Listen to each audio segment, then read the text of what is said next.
I am up country today. Okay, when you come on, tell me where you're watching from. I want to tell you something. There's a breeze. It feels so nice, natural, man. Wow, Nairobians. The congested environment in the city sometimes is tiresome. Sometimes you just need to get out and get out the city. Where are you? Where are you? Where are you? Where are you watching from? Myself, I'm here deep in Machakos. Where are you? Tell me where you're watching from. All right. Let's see whether Kenyans are awake or who is the first to be up. Okay. I'm enjoying the scenery here. Tuned from Bahrain, Romana Walewa. Watching from Ghana, Nadia. Watching from Ghana, all right. Let me see who else is here, all right. A few seconds, then I tell you something. Watching from Uganda, Lovena Awol. Hey, my diaspora. Australia here, Mam Chebet. Hey, Australia, all right. So, guys, I want to tell you about the speed of trust. From Seattle, Washington, Mary Jenga.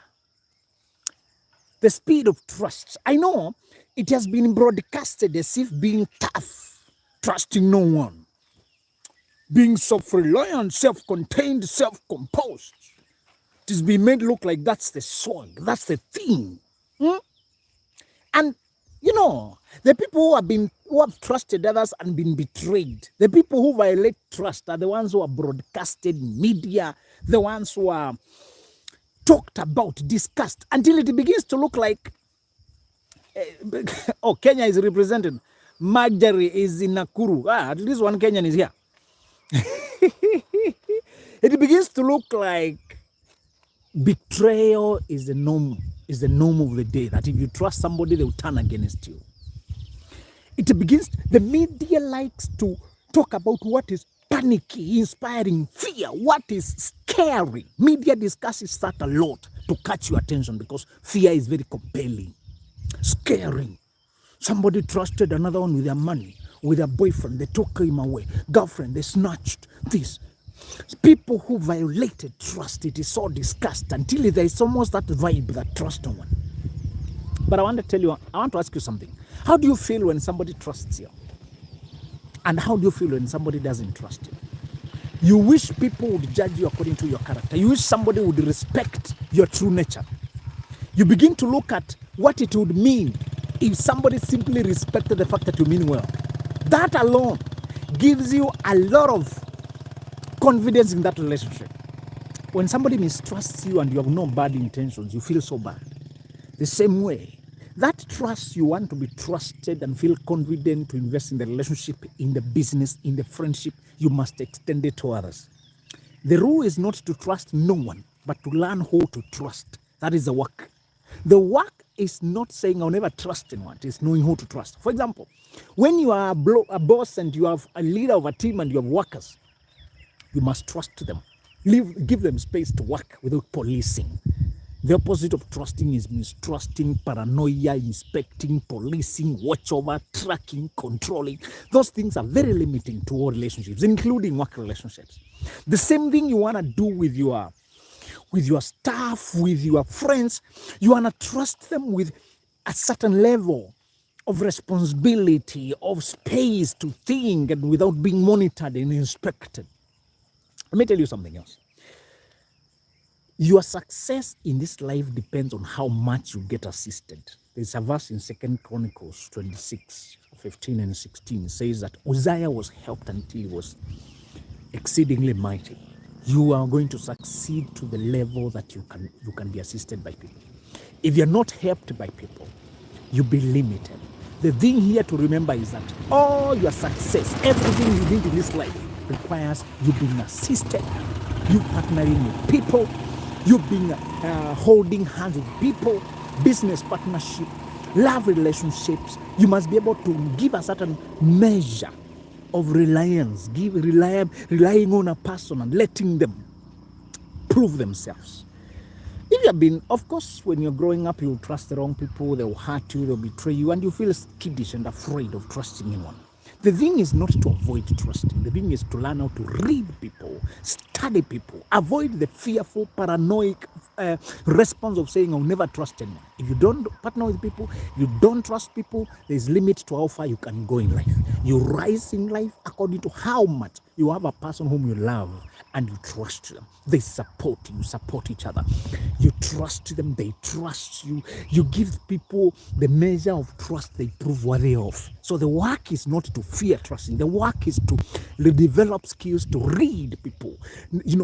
Pick up signs, know what they're up to, know what is going around, know what guys are up to, and know who is worthy trusting. That is the work.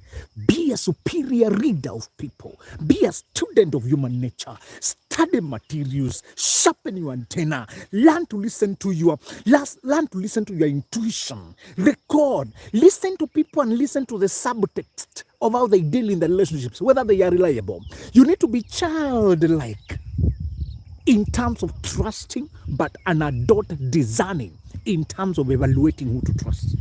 When you trust, you are open. Okay, it's a risk. Sometimes people will fail you. When you trust people, it's a risk. Sometimes they will fail you. But hey, the rate of failure will be small compared to the rate of success. To keep you in business, to keep you in life, to keep you succeeding, you'll never be a king. You never attain the height of your power if you do not learn how to trust people, how to network, how to teamwork with people. So the thing in this life is not to fear, but to learn how to read people, how to interpret character, and how to measure trust. How much to you give people progressively to prove themselves.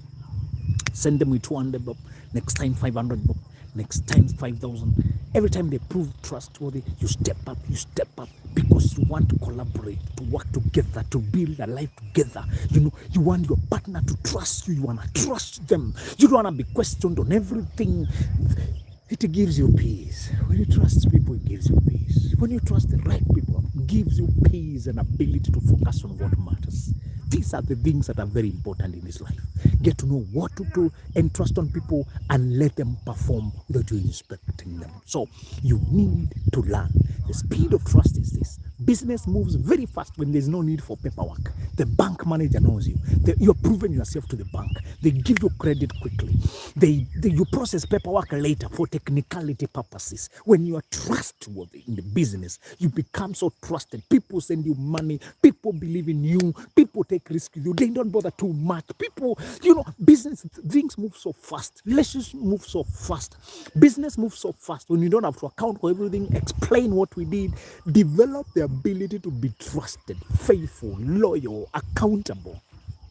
And your things move so fast, you'll attain the heights of power, the heights of your life, the heights of your career. When you have people who can support you, lift you up, expend effort for your sake, because they know when the time comes, your time, you will give them back. You'll do the same. Those people who run away when we need them, we lose trust with them and we disappear from them. But those who come through, they inspire us to help them next time. Be that person who people can count on. Be that person who your friends know you come through. The person who can be counted on. Your word can be relied upon. That way, you go very fine life. You'll attain the heights of power. Become the king in your field. Become the master in your field. Because you're trustworthy. The speed of trust. Thank you, folks.